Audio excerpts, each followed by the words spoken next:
She stood barefoot in the dirt, staring at the inferno that had swallowed her entire life.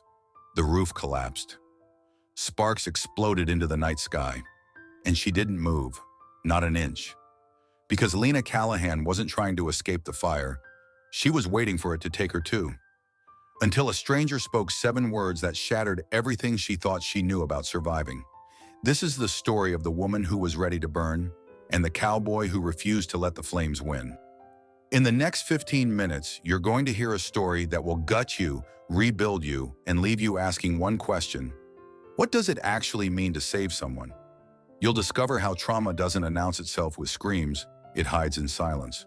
Why the most powerful rescues happen after the danger has passed. And the exact moment Lena chose life again, not because someone told her to, but because someone showed her how. This isn't a fairy tale. It's a survival story, and it starts with a woman who had every reason to give up, standing in front of a fire that mirrored everything burning inside her.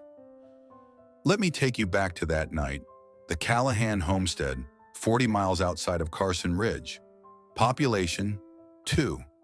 Lena and the man she'd married too young, loved too hard and feared too long. His name was Thomas, a farmer by trade, a drinker by habit, and on his worst days, which had become most days, a stranger wearing her husband's face. The night the fire started, Thomas came home with whiskey on his breath and rage in his fists. Lena had learned to make herself small, to move quietly, to breathe shallow. But that night, something inside Thomas snapped harder than usual. He kicked the stove, cursed the world, tipped over the oil lamp. Flames caught the curtains, then the walls, then everything. Lena tried to drag him out, clawed at his shirt, screamed his name. But Thomas, drunk, broken, and buried under years of his own demons, didn't want saving. He stayed inside, and when the smoke became too thick, when the heat became unbearable, Lena stumbled outside, barefoot, bleeding, empty. She stood there watching her life burn. And here's the thing most people don't understand about trauma. It doesn't always look like panic. Sometimes it looks like stillness, like standing in front of a roaring fire and feeling nothing. Because when everything's already gone, what's left to fear? That's when Cole Mercer rode into the clearing. Cole wasn't a hero. He was a drifter, a ranch hand moving between jobs, between towns, between versions of himself he hadn't figured out yet. But he had one rule he never broke: never ride past someone standing too close to their own destruction. He saw her there, dress torn, feet bleeding, eyes locked on the flames like they held answers she'd been searching for her whole life. And he knew. This woman wasn't watching a house burn. She was deciding whether to walk back in. Cole dismounted slowly. Didn't shout, didn't rush her. Because here's what he understood that most people miss. You can't pull someone back from the edge by force. You have to give them a reason to step back themselves. "Mom," he said. "Silence. You need to step back." Lena's voice came out soft, cracked, like it had been buried under years of silence. There's nothing left inside, nothing worth saving, and here's where everything changed. Because Cole didn't argue, didn't tell her she was wrong, didn't try to convince her the house mattered. Instead, he said something that cut through the smoke, the grief, the numbness. "That don't mean you burn with it." 7 words, that's all it took. Not "you have so much to live for." Not "think of tomorrow." Not any of the empty platitudes we throw at people drowning in their own pain. Just a simple truth. Your loss doesn't have to become your ending. Lena's knees buckled, and Cole, this stranger who owed her nothing, caught her before she hit the ground. He lifted her onto his horse, wrapped his coat around her shoulders, and rode away from the flames without looking back, because he understood something most people forget. Saving someone isn't about pulling them from the fire. It's about giving them somewhere safe to land after.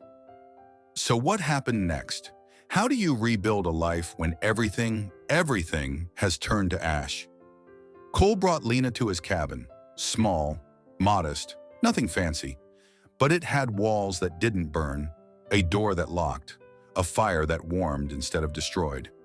And here's the framework that saved Lena's life. The same framework that can pull anyone back from their darkest moment.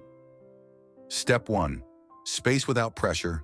Cole didn't ask questions, didn't demand her story, didn't force healing on a timeline. He just existed, chopped wood, checked fences, left food on the table. He gave her what trauma survivors need most: permission to just be. No performance, no pretending, no rush. Some days Lena didn't speak at all, and Cole let that be okay. Step 2. Small acts of restoration.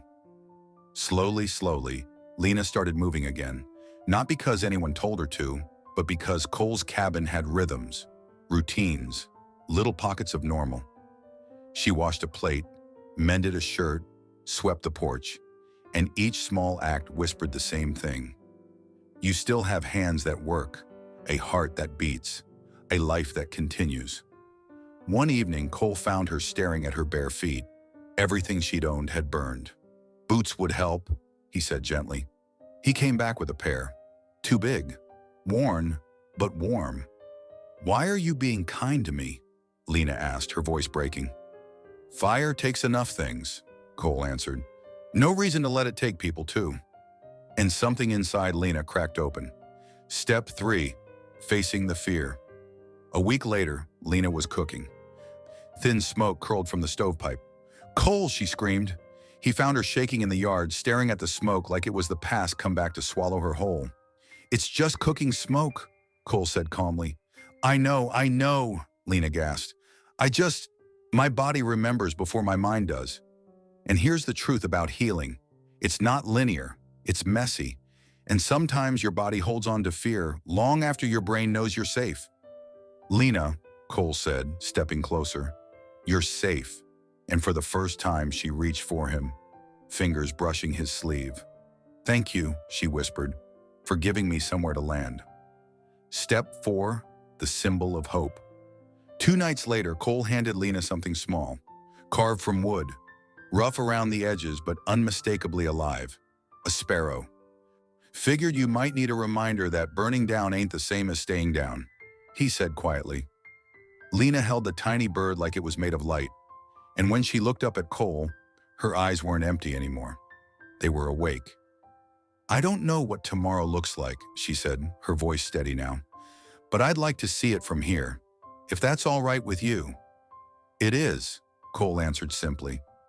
And just like that, Lena chose life again. Now here's why I'm telling you this story.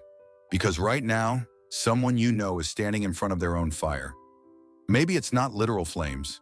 Maybe it's grief, depression, a relationship that's breaking them, a dream that died. And they're deciding, consciously or not, whether to step back or walk in. You don't need grand gestures. You don't need perfect words. You don't need to fix them. You just need to be Cole. Show up, stay present, give them space to breathe in boots when their feet are bleeding. If this story moved you, do 3 things. Number 1, share it, because someone in your circle needs to hear that survival is possible. Number 2, check in. Text someone you've been thinking about. Ask how they're really doing. Number 3, remember this. You don't have to save everyone, but you can be the voice that reminds them they're worth saving. Drop a comment below telling me, what's your burning house right now? And what would it take for you to step back? Let's build a community of people who refuse to let each other burn alone. Lena didn't just survive that fire. She learned something the flames tried to steal from her. You are not what you lost. You are what you choose to become after. The house burned. The past died. But Lena stood up, put on those 2 big boots, and walked into a tomorrow she'd almost missed. 6 months later, she planted a garden behind Cole's cabin. Wildflowers mostly, the kind that grow in scorched earth. And every morning she'd stand there with coffee in her hands, watching them bloom where nothing should have survived.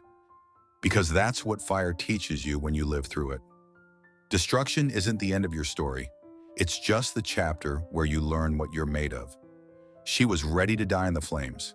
His one sentence saved her life, but she was the one who chose to live it.